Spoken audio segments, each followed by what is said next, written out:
Assalamu alaikum, chers frères et sœurs. Dans nos vies, nous cherchons souvent des signes pour comprendre si nous sommes sur le bon chemin. Beaucoup se demandent si les événements qu'ils traversent sont des messages divins ou de simples coïncidences. Si vous êtes croyant, vous vous êtes peut-être déjà demandé « Est-ce qu'Allah me montre la voie à travers tout cela ?» Dans l'islam, les signes peuvent être des manifestations subtiles de la volonté divine. Allah, dans sa sagesse infinie, guide ses serviteurs à travers des événements, des rencontres ou même des sentiments. Mais comment reconnaître ces signes? Avant de commencer cette vidéo, je vous invite à vous abonner à notre chaîne et d'activer la cloche de notification pour rester informé de nos prochaines publications sur la foi islamique. Merci et bonne vidéo. Dans cette vidéo, nous allons explorer 5 signes particuliers à travers lesquels Allah révèle ses projets pour vous. Ces signes, souvent cachés dans la simplicité de nos vies quotidiennes, peuvent nous orienter vers ce que le Créateur a prévu pour nous. Alors, restez avec moi jusqu'à la fin pour découvrir cela. Si vous avez des questions ou des commentaires en cours de route, n'hésitez pas à les laisser en bas. J'apprécie beaucoup vos retours. Allons-y.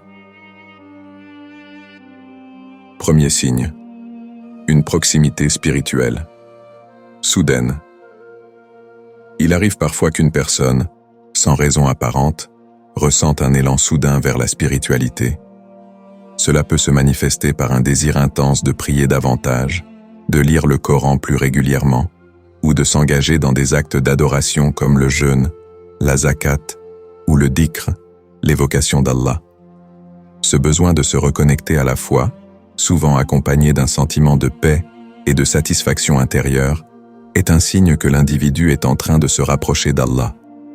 Cette proximité spirituelle peut survenir à des moments où l'on traverse des difficultés, ou même pendant des périodes où tout semble aller bien.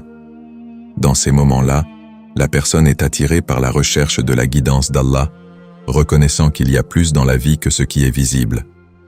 Elle ressent un besoin de se tourner vers son Créateur pour obtenir des réponses et des solutions aux questions profondes qu'elle se pose.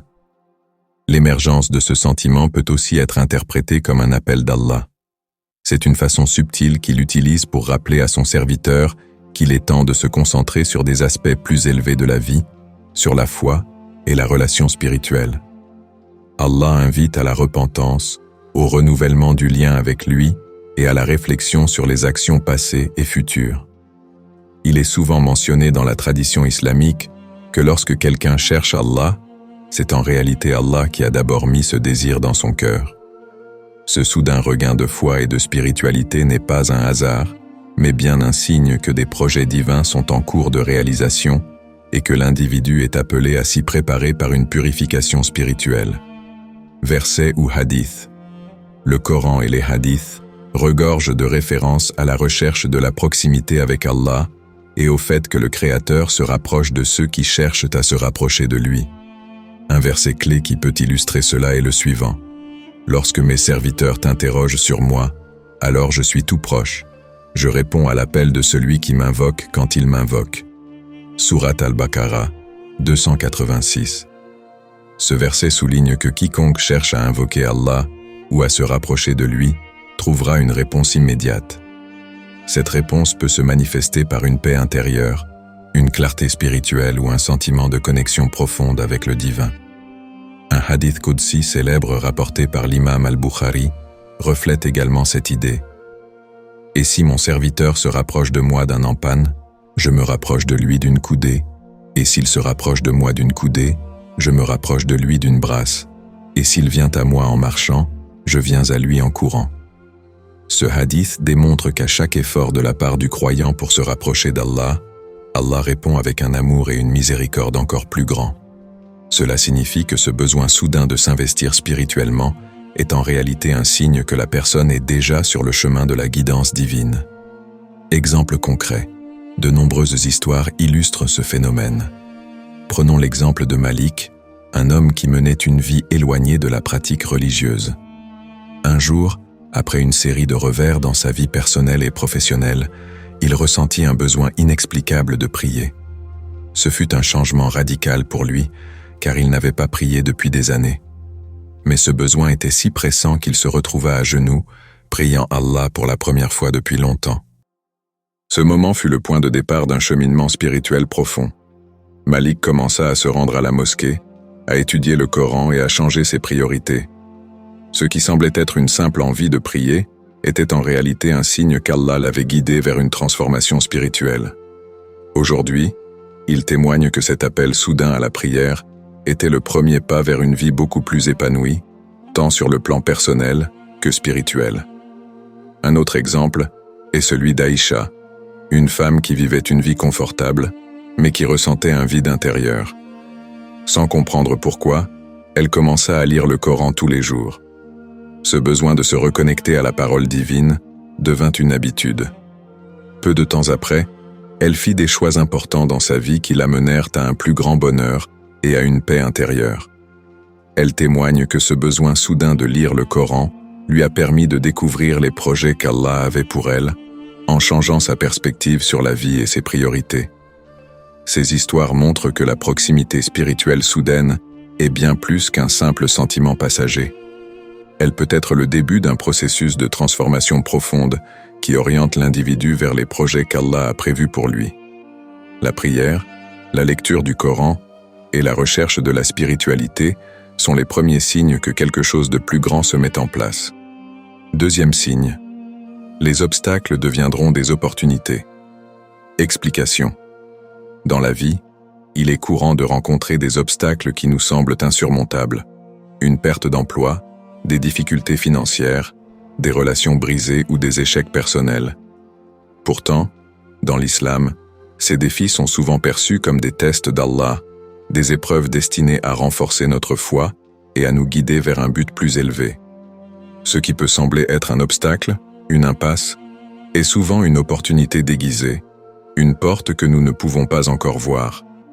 Allah teste ses serviteurs de différentes manières, parfois en plaçant des épreuves sur leur chemin pour les éloigner de ce qui leur serait préjudiciable ou pour les rapprocher de ce qui est meilleur pour eux. Ces épreuves servent à purifier nos cœurs, à nous apprendre la patience, la persévérance et la confiance en Allah. Elles nous poussent à revoir nos priorités, à réévaluer nos objectifs et à rechercher la sagesse divine derrière chaque difficulté. Un obstacle peut donc être perçu comme un signe d'Allah, nous indiquant qu'il est temps de changer de direction, d'adopter une nouvelle approche ou de grandir spirituellement. Il arrive que ce que nous désirons ardemment ne soit pas ce qu'Allah a prévu pour nous. Allah, dans sa sagesse infinie, sait ce qui est réellement bon pour ses serviteurs, et il détourne souvent les croyants de ce qui pourrait leur nuire, même si cela n'est pas évident à première vue. Les obstacles sont aussi des rappels pour se tourner vers Allah, pour demander son aide et sa guidance. C'est dans ces moments que la prière devient essentielle, car elle permet aux croyants de se réconcilier avec son Créateur et de reconnaître que tout est entre les mains d'Allah. En restant ferme dans notre foi et en acceptant les épreuves comme des opportunités pour grandir, nous pouvons trouver la sagesse et la bénédiction derrière chaque difficulté. Versets et hadiths. Le Coran et les hadiths offrent de nombreux enseignements sur la patience face aux épreuves et rappellent constamment que les difficultés sont suivies de bénédictions. L'un des versets les plus réconfortants pour les croyants est celui-ci. À côté de la difficulté est certes une facilité. À côté de la difficulté est certes une facilité. Sourate Ash-Char 94, 5-6. Ce verset montre clairement que chaque obstacle est temporaire et qu'il est toujours suivi d'une issue favorable. Il rappelle que la patience est la clé pour traverser les moments difficiles et que la facilité n'est jamais loin. Un autre verset puissant se trouve dans Sourate Al-Baqarah 286, qui rappelle que les croyants ne seront jamais éprouvés au-delà de leurs capacités. Allah n'impose à aucune âme une charge supérieure à sa capacité. Ce verset est un rappel constant que chaque épreuve que nous traversons a été soigneusement mesurée par Allah. Il sait ce que ses serviteurs peuvent endurer, et il n'impose jamais une épreuve sans leur donner la force de la surmonter. Cela renforce la confiance du croyant en Allah et encourage à persévérer, même dans les moments les plus difficiles. Le prophète Muhammad, paix et bénédiction sur lui, a également parlé de l'importance de la patience et de la récompense qui en découle dans plusieurs hadiths. L'un d'eux, rapporté par Al-Bukhari, dit « Les plus éprouvés parmi les gens sont les prophètes, puis ceux qui leur ressemblent le plus, et ainsi de suite. L'homme est éprouvé en fonction de sa foi.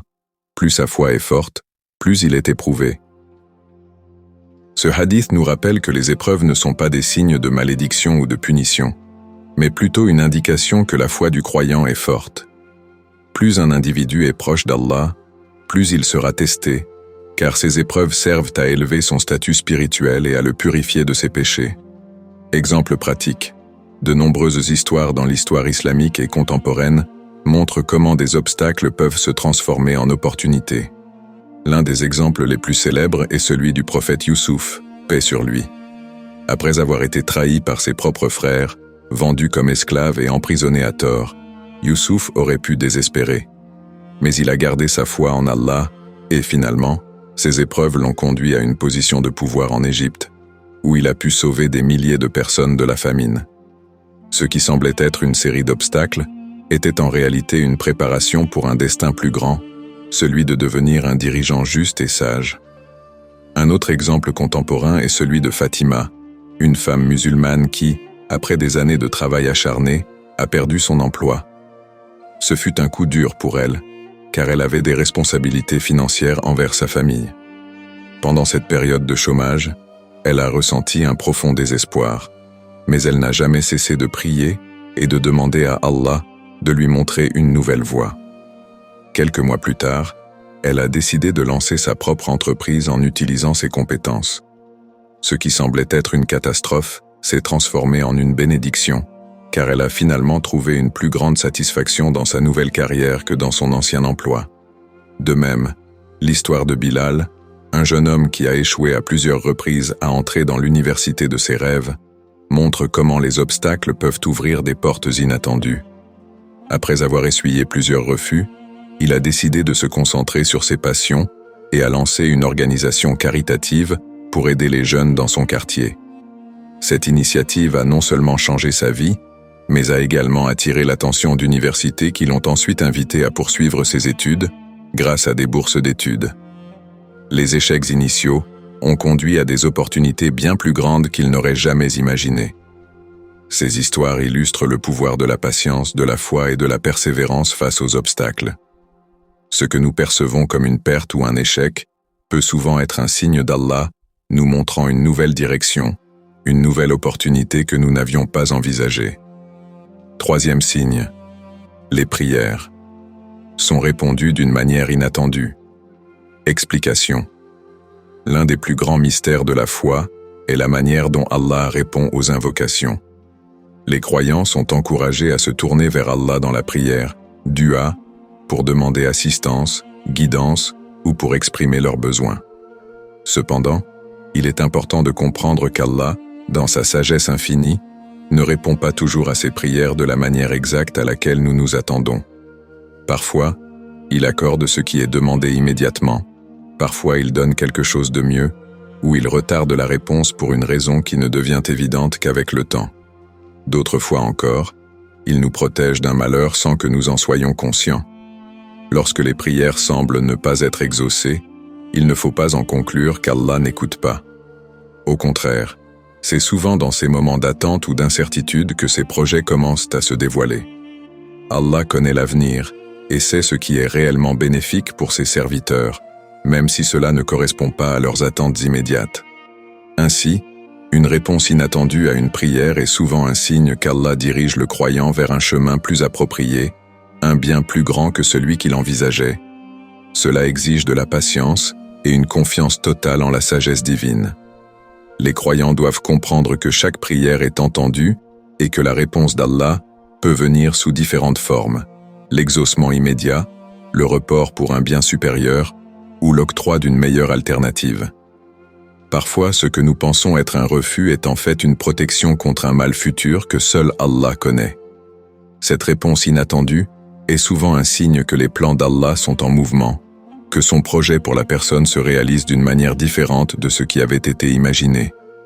Versets et hadiths. Le Coran et les enseignements prophétiques sont remplis d'exemples de la manière dont Allah répond aux prières. L'un des versets qui illustre parfaitement cette idée est celui-ci. Il se peut que vous détestiez une chose alors qu'elle est un bien pour vous, et il se peut que vous aimiez une chose alors qu'elle est un mal pour vous. Allah sait tandis que vous ne savez pas. Sourate Al-Baqarah 2:216. Ce verset rappelle aux croyants qu'ils ne sont pas toujours en mesure de voir le tableau d'ensemble. Ce qui peut sembler être une prière non exaucée peut en réalité être une protection ou une préparation pour un bien plus grand.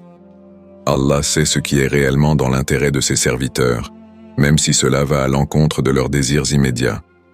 Un autre verset essentiel est le suivant. Votre Seigneur dit « Invoquez-moi, je vous répondrai ». Sourate Ghafir 40-60.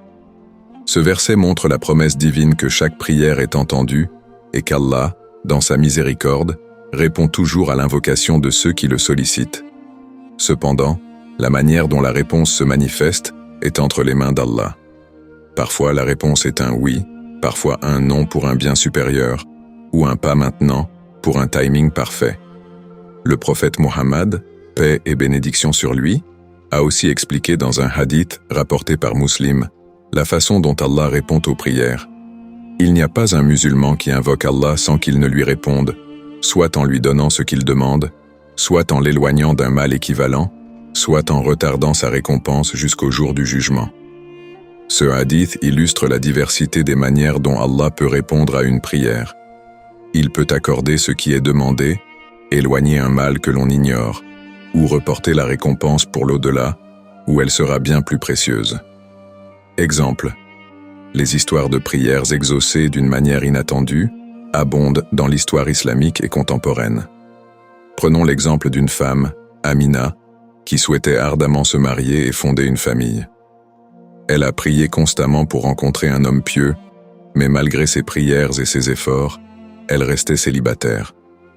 Les années passaient et elle commençait à perdre espoir, pensant que ses prières n'étaient pas entendues. Cependant, ce n'est que plusieurs années plus tard qu'elle a rencontré un homme qui partageait non seulement sa foi, mais aussi ses valeurs profondes de bienfaisance et d'entraide communautaire. Ensemble, ils ont fondé une organisation caritative qui a aidé des milliers de personnes. En rétrospective, Amina a compris que si Allah avait répondu à ses prières plus tôt, elle n'aurait pas eu l'opportunité de fonder cette œuvre charitable et de contribuer de manière aussi significative à sa communauté. Allah avait d'autres plans pour elle, plus grands que ce qu'elle avait imaginé. Un autre exemple est celui de Youssef, un jeune homme qui avait fait des duas pour réussir dans le domaine des affaires. Il avait lancé plusieurs projets, mais chacun d'eux avait échoué. Malgré ses prières et son travail acharné, il semblait que rien ne fonctionnait. À un moment donné, il a envisagé d'abandonner et de prendre un emploi classique, mais il a continué à prier pour la guidance. Finalement, après avoir vécu de nombreux échecs, il a découvert une opportunité dans un domaine totalement différent, lié à la technologie. Ce domaine ne l'avait jamais intéressé auparavant, mais en poursuivant cette voie, il a trouvé non seulement le succès financier, mais aussi une passion pour l'innovation et le développement. Ses prières avaient été exaucées, mais d'une manière qu'il n'avait jamais anticipée. Il y a aussi l'histoire de Mariam, qui souffrait d'une maladie chronique. Elle priait jour et nuit pour être guérie, mais les médecins ne pouvaient rien faire. Après des années de souffrance, elle a accepté que peut-être sa guérison ne viendrait pas dans cette vie. Cependant, malgré son état de santé, elle a commencé à écrire des articles et à parler publiquement de sa foi et de la manière dont elle trouvait la force en Allah. Elle est devenue une source d'inspiration pour des milliers de personnes qui ont vu en elle un exemple de patience et de foi. En fin de compte, bien que sa prière pour la guérison physique ne se soit pas réalisée, Allah lui avait donné une autre forme de guérison, celle du cœur, en lui permettant d'être un modèle de résilience pour d'autres. Quatrième signe, le sentiment de paix. Après une décision importante. Explication. Prendre des décisions importantes dans la vie peut souvent être une source de stress, de doute et d'inquiétude. Nous nous interrogeons fréquemment sur ce qui est le meilleur chemin à suivre, surtout lorsque les conséquences de nos choix peuvent affecter non seulement notre propre avenir, mais aussi celui de nos proches. Dans l'islam, les croyants sont encouragés à chercher le soutien d'Allah dans leur prise de décision par le biais de la prière d'istikhara. Cette prière spéciale est un moyen de solliciter la guidance divine lorsqu'une personne se trouve face à un choix difficile ou incertain. L'un des signes les plus puissants qu'Allah approuve une décision après une prière d'istikhara est un sentiment profond de paix et de tranquillité intérieure. Quand une personne invoque Allah pour qu'il la guide dans une direction ou une autre, ce sentiment de calme, même au milieu des incertitudes, peut être un indicateur que le choix qu'elle a fait est conforme à la volonté d'Allah. Au contraire, si une personne ressent de l'anxiété ou de l'inconfort après une décision, cela peut être un signe qu'il est préférable de reconsidérer le choix ou de continuer à chercher la guidance divine. La paix intérieure est un signe subtil mais puissant de la validation divine. Ce n'est pas simplement l'absence de stress, mais un sentiment de satisfaction profonde et de confiance que le chemin emprunté est le bon, même si les défis persistent. Allah place cette sérénité dans le cœur des croyants lorsqu'ils s'en remettent totalement à lui et qu'ils lui confient leurs décisions. La beauté de l'istikhara réside dans le fait qu'elle ne garantit pas que tout sera facile, mais qu'elle permet aux croyants de savoir que, quelle que soit la tournure des événements, il est sur le bon chemin, celui voulu par Allah.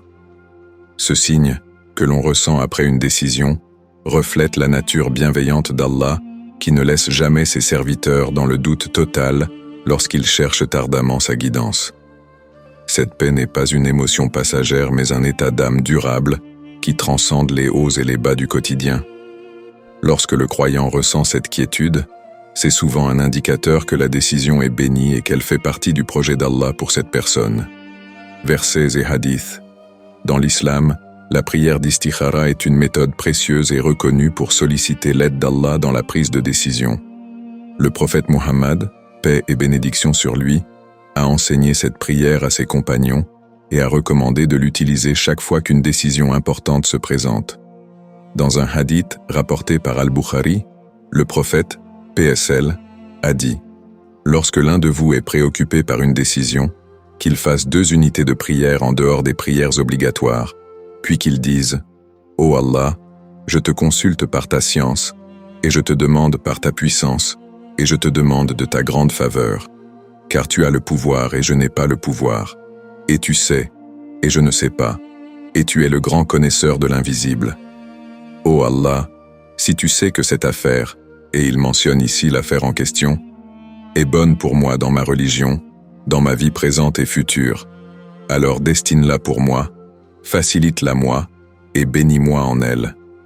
Et si tu sais que cette affaire est mauvaise pour moi dans ma religion, dans ma vie présente et future, alors éloigne-la de moi, et éloigne-moi d'elle, et destine-moi ce qui est meilleur, où qu'il se trouve, et rends-moi satisfait de cela. » Rapporté par Al-Bukhari. Ce hadith met en lumière la structure de la prière d'istikhara et l'importance de demander la guidance divine dans toute décision. Après cette prière, si Allah destine cette décision pour le croyant, il facilitera le chemin et lui accordera une sérénité d'esprit.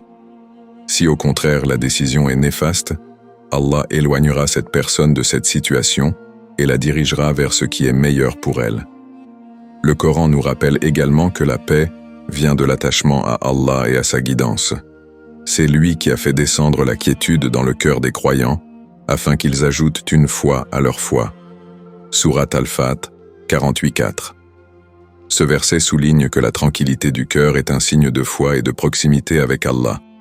Lorsque les croyants s'en remettent sincèrement à leur Créateur, il les récompense par cette paix intérieure, même en période de doute ou de difficulté. Exemple. De nombreux croyants ont témoigné d'avoir ressenti un profond sentiment de paix après avoir fait l'istikhara et pris une décision. Par exemple, Fatiha, une jeune femme qui devait choisir entre 2 offres d'emploi très différentes, s'est retrouvée dans une impasse. Elle aimait l'idée de travailler dans une grande entreprise prestigieuse, mais une autre offre dans une petite organisation caritative semblait plus alignée avec ses valeurs. Après plusieurs nuits de prière d'istikhara, elle a senti une paix inhabituelle à l'idée de rejoindre l'organisation caritative, bien que cela représentait moins de sécurité financière. En suivant cette décision, elle a découvert un sens profond à son travail et a trouvé un équilibre qu'elle n'aurait jamais imaginé dans le poste plus prestigieux. Cette paix qu'elle avait ressentie après l'istikhara l'a guidée vers une voie qui s'est avérée être celle qu'Allah avait tracée pour elle. Un autre exemple est celui de Rachid, un entrepreneur qui devait décider s'il devait étendre son entreprise à l'international ou rester sur le marché local. Alors que l'expansion semblait être la prochaine étape logique sur le plan commercial, il n'était pas certain que cela soit la meilleure décision pour son équilibre personnel et familial. Après avoir fait la prière d'istikhara, il a ressenti une sérénité inébranlable à l'idée de ne pas aller de l'avant avec l'expansion immédiate, malgré les pressions externes. Finalement, il a constaté que rester sur le marché local lui permettait de renforcer ses fondations et de mieux se préparer à une expansion future plus réussie. Il y a aussi l'histoire de Leïla, qui devait prendre une décision concernant un mariage proposé. Bien que tout semblait correct sur le papier, l'homme était pieux, stable financièrement et respecté dans sa communauté, elle avait des doutes persistants. Après plusieurs prières d'istikhara, elle a ressenti une tranquillité inexplicable à l'idée de ne pas accepter cette proposition, malgré les conseils de ses proches. Plus tard, elle a découvert des informations qui ont confirmé que cette décision de refuser le mariage était la meilleure pour elle. Elle a compris que la paix qu'elle avait ressentie était le signe qu'Allah la guidait vers une meilleure direction. 5e signe. Les gens autour de vous commencent à vous soutenir. Il est courant de se sentir seul ou perdu lorsque l'on essaie de réaliser un projet ou de faire face à une grande épreuve. Cependant, Allah, dans sa sagesse infinie, envoie parfois des gens pour soutenir et guider les croyants dans leurs moments de besoin. Ces personnes peuvent apparaître de manière inattendue dans la vie d'une personne, que ce soit sous la forme de conseils bienveillants, d'aide financière ou encore d'un soutien émotionnel. Cela peut être un signe qu'Allah utilise les autres comme instruments pour accomplir ses projets à travers vous. Le Coran et les hadiths contiennent de nombreux exemples où Allah a permis à des croyants de surmonter des épreuves grâce au soutien d'autrui. Ce soutien peut se manifester de diverses façons. Parfois, il prend la forme de conseils précieux d'une personne expérimentée qui a déjà traversé des épreuves similaires. D'autres fois, il peut s'agir d'un coup de pouce financier providentiel lorsque les ressources sont épuisées.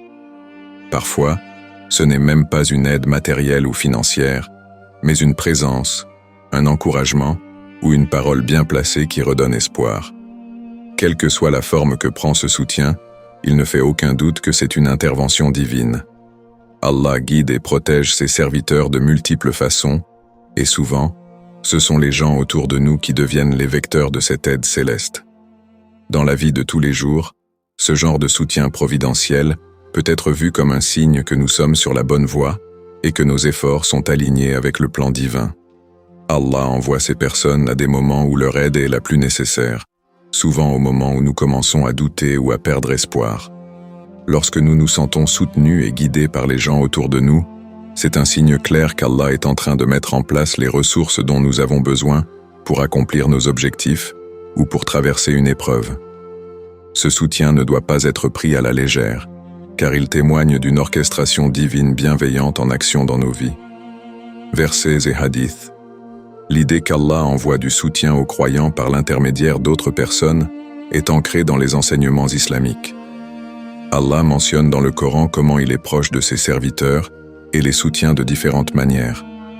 Dans la sourate Al-Maïda, Allah dit « Et entraidez-vous dans l'accomplissement du bien et de la piété, et ne vous entraidez pas dans le péché et la transgression. » Sourate Al-Maïda 5.2.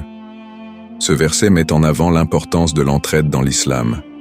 Le soutien mutuel fait partie des valeurs fondamentales de la foi, et cela démontre que les gens autour de nous peuvent être un moyen par lequel Allah facilite nos épreuves ou nous aide à accomplir des choses que nous ne pourrions pas faire seuls. Un autre verset du Coran rappelle que le soutien d'Allah ne se manifeste pas toujours de manière directe, mais parfois par l'intermédiaire d'autres croyants.